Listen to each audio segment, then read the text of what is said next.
Sejam bem-vindos às Conversas Ativo. Hoje falaremos de crédito habitação. Sabemos que para a maioria das pessoas o crédito habitação é um produto complexo e com muitos asteriscos. Por isso, temos hoje connosco o Ricardo Henriques, responsável por crédito habitação na direção de marketing do Millennium BCP, para esclarecer todas as suas dúvidas. Coloque as suas questões nos comentários deste live e responderemos em direto. Olá Ricardo, muito boa tarde. Boa tarde. E obrigada. Boa tarde a todos. Antes de falarmos de crédito de habitação, vamos falar aqui da parte boa, que é comprar casa. E é importante aqui escolher sempre o imóvel certo, porque à partida vamos ter aquela casa por alguns anos. Que conselhos é que tu darias para quem está à procura de casa? Esta é efetivamente a parte mais importante, que é a escolha do imóvel correto. E como dizes, e bem, é um imóvel que eu vou ter durante um tempo, é o meu imóvel de família, e isto efetivamente é um tema muito importante. A escolha do imóvel é muito particular de cada um de nós, mas existem algumas características que são mais ou menos transversais e que toda a gente tipicamente observa e analisa. A primeira é a localização. Ou seja, eu tenho que escolher um imóvel que me sirva as minhas necessidades, quer de deslocação para o local de trabalho, para as escolas, para as zonas comerciais, por isso são tudo pontos que eu devo analisar e escolher o imóvel que mais se adequa às minhas necessidades. Outra das características importantes também é o próprio imóvel em si. O que é que me serve melhor? Se é um apartamento, se é uma vivenda, as áreas, que tipo de áreas é que eu pretendo, o número de assoalhadas. Por isso, são características muito importantes de avaliar logo neste momento inicial. Existem ainda algumas características menos comuns na maioria das pessoas, mas que também são importantes. Nomeadamente a exposição solar do imóvel, o próprio potencial de valorização que a casa tem, são tudo características importantes de salvaguardar neste processo. Claro, e muitas das vezes esquecemos-nos de alguns deles e depois é uma fatura um bocadinho cara. É verdade, e depois de comprar, quer dizer, um arrependimento na compra de uma casa é complicado. É assim. E qual é a melhor escolha? O que é que tu aconselharias, taxa fixa ou taxa variável? Vamos ver, a tipologia de taxa depende muito do perfil de cada um de nós. Se eu tiver um perfil mais conservador, a taxa, o tipo de taxa mais adequado para mim será efetivamente uma taxa fixa. Porquê? Porque eu fico protegido das flutuações de mercado do valor da Euribor. Só para termos uma noção do que é isto, destas flutuações, neste momento a Euribor a 12 meses está a menos 0,46%, ou seja, temos uma taxa negativa desta dimensão. Se recuarmos 5 anos para trás, a mesma Euribor tinha um valor de 0,15%, ou seja, já aqui 60 pontos base de diferença entre uma coisa e outra. E se recuarmos 10 anos, o valor da Euribor era 1,4%, ou seja, 2% de diferença entre uma coisa e outra. E, efetivamente, é um tema que nós temos que ponderar. Obviamente que nesta fase, se eu quiser uma taxa indexada, a minha prestação inicial vai ser mais reduzida, mas vou estar exposto a estas flutuações. Se eu quiser uma taxa fixa e não ter este tipo de preocupações com as flutuações de mercado, então aí vou ter uma prestação inicial um pouco mais cara, mas estou tranquilo durante a fase do período inicial. Ainda há pouco estávamos aqui a falar e, na verdade, muitas das pessoas podem ter a ideia que agora a Euribor está tão baixa que se calhar é ideal agora termos taxa fixa. Uhum. Mas se calhar há um ano atrás nós já achávamos que isto não ia descer mais e ainda continua, essa não é? É verdade, ou seja, ela está muito reduzida, está negativa, não é? E a verdade é que este é o ponto de base da Euribor ou não, quer dizer... Claro. E quando as pessoas têm que ter um crédito de habitação, realmente há imensas fases do processo. Queres falar um bocadinho sobre as diferentes fases do processo? Vamos ver, no crédito de habitação a primeira etapa é a simulação. É eu fazer uma simulação de um crédito de habitação que melhor se adequa à minha necessidade. E aqui existem algumas características a terem atenção. Nomeadamente, o tipo de taxa, que acabámos de falar, por isso eu tenho que escolher qual é o tipo de taxa que eu pretendo. O prazo da operação, ou seja, o número de prestações com o qual eu vou fazer o pagamento deste crédito e até o próprio montante do crédito, porque eu vou comprar uma casa, tenho que ter obrigatoriamente capitais próprios, por isso aqui há que decidir o enquadramento todo da operação. Esta é a primeira fase da simulação. Depois desta configuração efetuada, o banco disponibiliza sempre um documento, uma ficha de informação normalizada, uma FINE, um conceito que é muito recorrente aqui no crédito à habitação, onde eu tenho todas as características para poder ponderar devidamente o crédito que estou a contratar e fazer comparações no mercado, porque é importante fazer uma análise para confirmar que efetivamente estou a dar o passo certo. Bom, a segunda etapa é a proposta e na proposta nós vamos recolher mais alguma informação e alguns documentos, nomeadamente os documentos de rendimentos. Por isso vai ser necessário uma declaração anual de rendimentos e recibos de vencimento. Tipicamente, os 3 últimos recibos de vencimento são necessários para que o banco possa fazer uma avaliação correta da operação. E aqui é efetivamente o passo, ou seja, a partir daqui o banco vai analisar, vai decidir o crédito, de seguida vai submeter um pedido de avaliação para que possa fazer a análise do risco, por um lado, e a análise da garantia, do valor da avaliação, e ver se está tudo conforme e efetivamente se podemos avançar. Estando tudo ok e podendo avançar com o crédito, temos um momento de carta de aprovação. E aqui o cliente vai tomar uma decisão, vai analisar mais uma vez, o mesmo documento de FINE, onde eu tenho todas as características, vou analisar a documentação e vou tomar a decisão de avançar. A partir daqui, vamos recolher a documentação para a escritura. No caso do ativo, por exemplo, há um serviço que o cliente, se quiser, pode contratar para que esta recolha seja feita por alguém e eu não ter que me preocupar com este tipo de recolha de documentação adicional. E a marcar a escritura e pronto, está a casa comprada. Neste processo todo, em relação ao cliente, o que é que depende dele?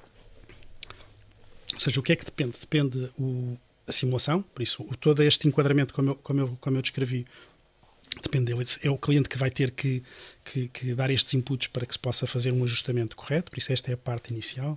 A parte subsequente também depende do cliente, a entrega de documentação. Por isso, esta fase o cliente tem que ter aqui uma intervenção. De seguida nós vamos avaliar, vamos fazer toda esta informação e o cliente está fora do processo. De seguida tem que decidir avançar ou não, entregar a documentação e ir à escritura. Isso Convém. Exatamente. Depois também, quando falamos aqui de seguros, na verdade as pessoas quase que se sentem enganadas muitas das vezes porque tenho tantos seguros que fazer quando compro uma casa. Há realmente aqui seguros que são obrigatórios e outros não são, mas que são aconselháveis. Pedia-te para falares um bocadinho sobre isso também. Muito bem. No crédito à habitação temos, por um lado, o seguro do imóvel. Por isso é um seguro obrigatório, o seguro multirriscos, e que é importante, mesmo que eu não tenha crédito, tem que ter um seguro multirriscos para garantir que se eu tiver algum tipo de problema com o imóvel, que estou devidamente salvaguardado. Por isso temos, por um lado, o seguro multirriscos. Depois temos o seguro de vida, que também é um seguro obrigatório. E aqui há que analisar um pouco, porque no mercado há 2 produtos diferentes. Há o IAD e o ITP. São 2 chavões enormes, mas que são 2 tipologias de seguro. E aqui estamos a falar do seguro do ITP, do seguro de invalidez total e permanente, e no IAD, do seguro de invalidez absoluta e definitiva. E quais são as diferenças? Ambos fazem uma cobertura de morte, não é tema, por aqui não há questão, mas depois nas coberturas de doença e de acidentes são efetivamente diferentes. O seguro IAD é um seguro mais light, se assim podemos dizer, por isso tem uma cobertura muito mais reduzida. E no seguro IAD, para haver para o seguro poder ser acionado em caso de acidente ou doença, o cliente tem que estar, não pode ter capacidade nenhuma para desempenhar uma atividade remunerada e tem que depender de um terceiro para poder fazer as atividades básicas. Por isso é um seguro que só pode ser acionado nestas situações. O ITP, se o cliente tiver um grau de invalidez superior a 60%, já pode ser acionado. Por isso, isto é um tema que tem que ser posicionado e tem que ser analisado pelo cliente. No caso do Ativo Banco, o seguro, por defeito, é o seguro ITP, que tem aqui um pouco mais de coberturas. Bom, como seguros opcionais, temos a cobertura, por exemplo, de fenómenos sísmicos no seguro multirriscos, que é também um tema importante e tem que ser ponderado. E temos, por último, o plano de proteção de pagamentos, que basicamente é um seguro que cobre e faz o pagamento das prestações durante o período que for contratado no seguro. Em caso de doença ou de acidente, eu não tenho problemas durante esse período, porque o seguro faz o pagamento das prestações por mim.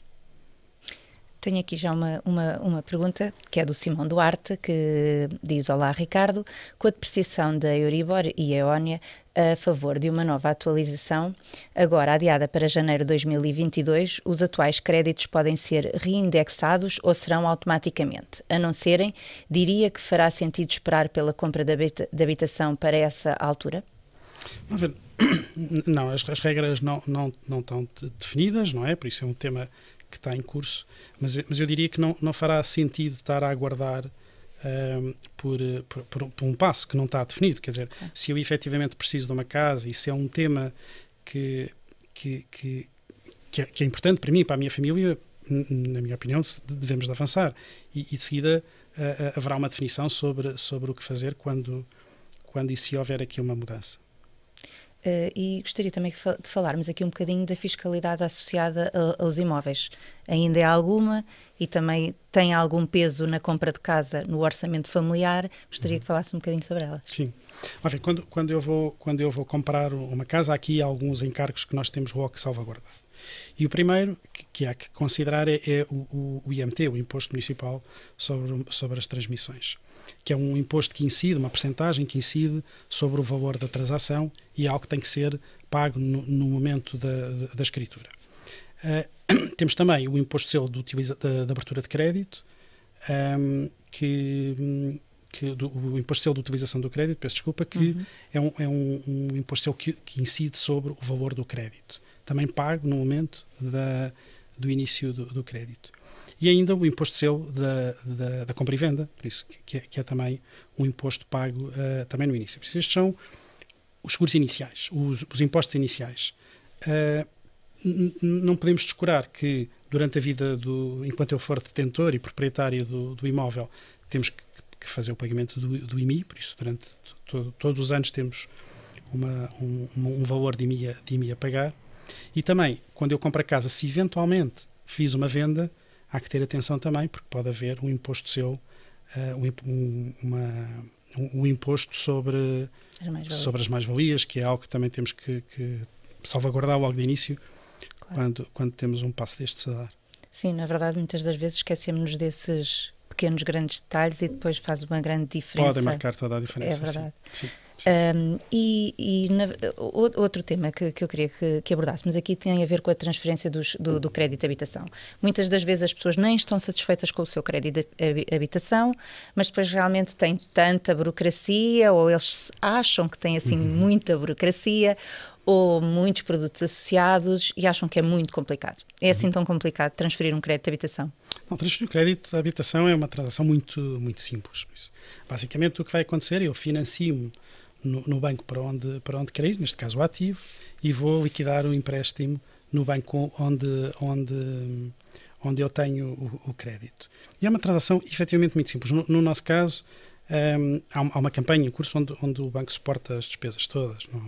Basicamente não tem comissões, não tem encargos, não tem nada, e pode fazer efetivamente esta transferência de forma muito fácil. É uma transação relativamente rápida e sem grandes temas. Obviamente que temos que voltar a fazer todo o processo de análise e de verificação das condições do crédito, como descrevemos, mas é efetivamente um processo rápido e muito, muito descomplicado. Não é? E na verdade as pessoas julgam que não é.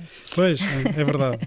E relativamente a amortizações, podemos antecipar a amortização do crédito parcialmente, do crédito de habitação?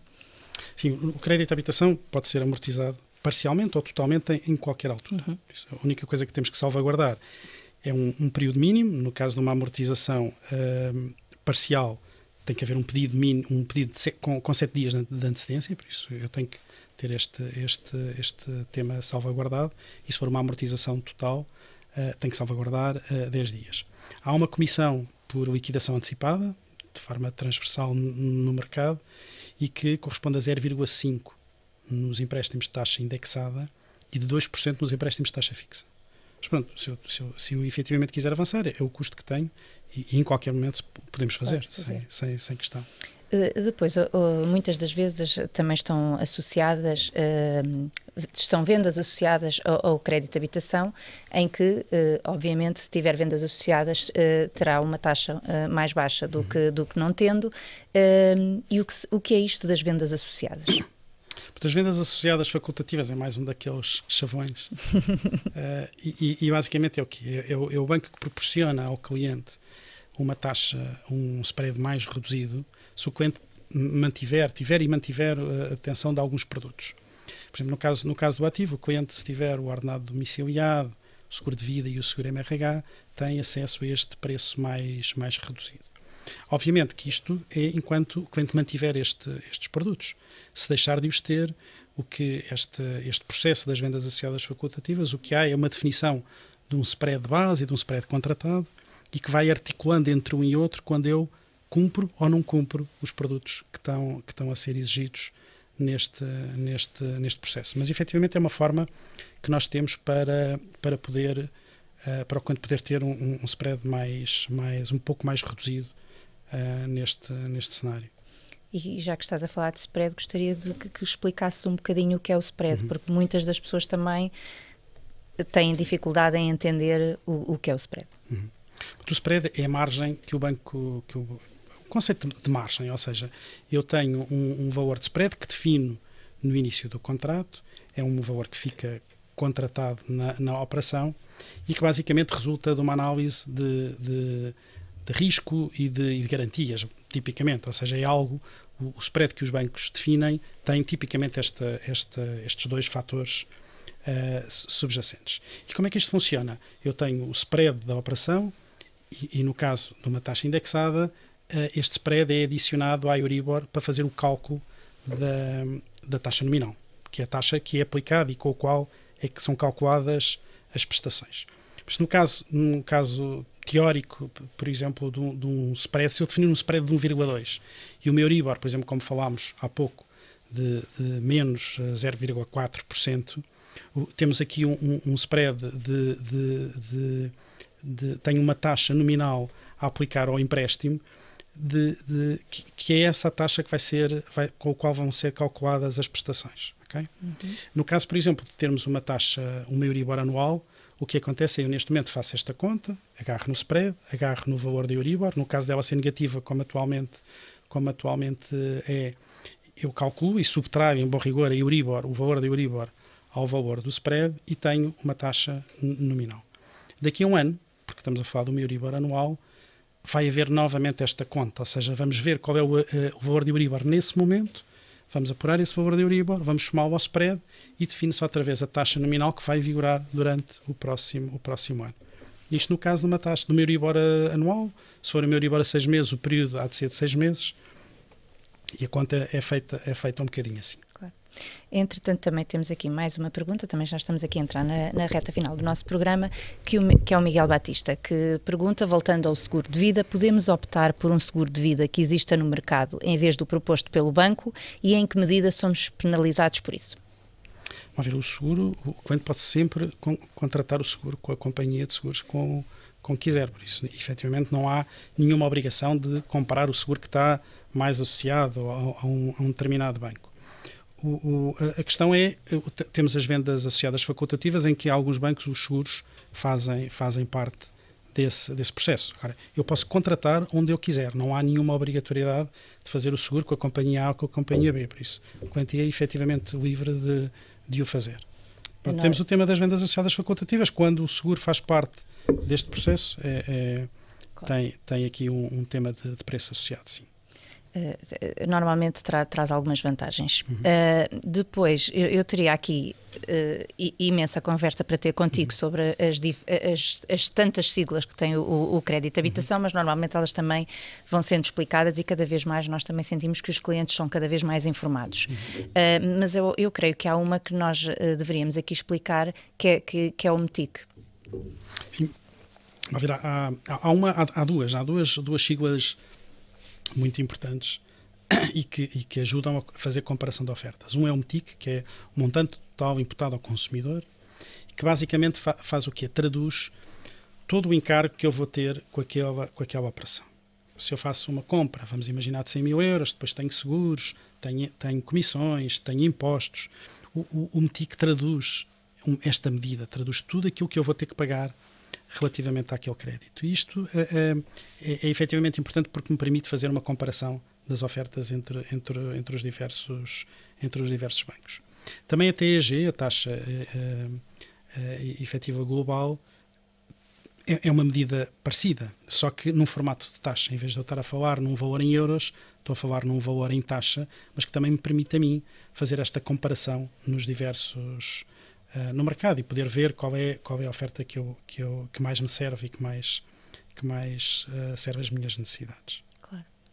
Antes de me despedir, vou-te pedir para deixares umas notas finais. Bom, como notas finais, e já tocámos aqui num ou dois temas que têm a ver com esta aparente complexidade do crédito à habitação que já falámos. E, em bom rigor, esta ilusão, esta ideia, prende-se com o facto de eu comprar casa. Enfim, na maioria das famílias compra casa na vida o quê? 1 ou 2 vezes. Ou seja, não há recorrência de compra. Não há hábitos, não há conhecimento recorrente sobre o papel da compra da casa. E daí há esta noção de que isto é tudo uma coisa muito complexa, que é muito demorado, muito cheio de complexidades. E não é. E nesse aspecto o banco está cá para ajudar. Não é? Ou seja, estamos cá para ajudar a esclarecer, para clarificar todos os temas, para explicar todas as situações que o cliente não perceba no negócio. É um negócio tipicamente há 30 anos, por isso é efetivamente muito importante. E o banco está cá para ajudar não só no crédito, mas também no próprio processo de compra de casa. Porque quando eu faço um crédito à habitação, o negócio da compra da casa acaba por estar aqui também envolvido. Claro. E o banco também analisa, também apoia e também ajuda neste processo de levar isto de fio para fio. Por isso, o crédito à habitação a noção de complexidade efetivamente está muito associada ao número de vezes com o qual nós passamos por este tipo de processo. Claro.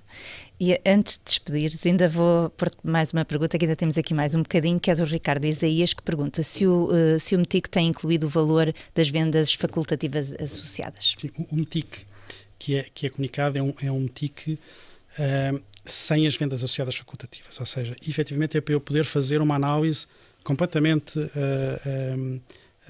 desprendida deste processo de ter ou não ter, porque às tantas pode ser um tema. Eu posso estar aqui a ver um MTIC num cenário de vendas associadas facultativas e depois não tenho e depois o valor é diferente. Por isso, a ideia aqui, efetivamente, é fazer uma análise pelo pior cenário, se assim se pode dizer, e fazer essa comparação dessa forma. Claro. Muito obrigada, Ricardo, por aceitar o nosso convite. Obrigado eu. E chegamos assim ao final de mais um Conversas Ativo. Esteja atento à página do Facebook do Ativo Bank e saiba quando será o próximo, onde iremos falar sobre Plano Poupança Reforma. Contamos consigo sempre desse lado. Obrigada.